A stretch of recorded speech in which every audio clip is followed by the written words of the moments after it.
this is the Mississippi River crossing for automobiles from Wisconsin to Winona, Minnesota. So it's one of the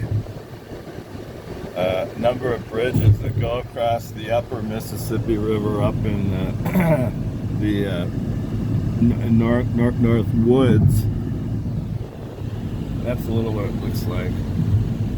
But I can't see it. A phone camera is a little worse than a regular camera. But that was the Minnesota side of this.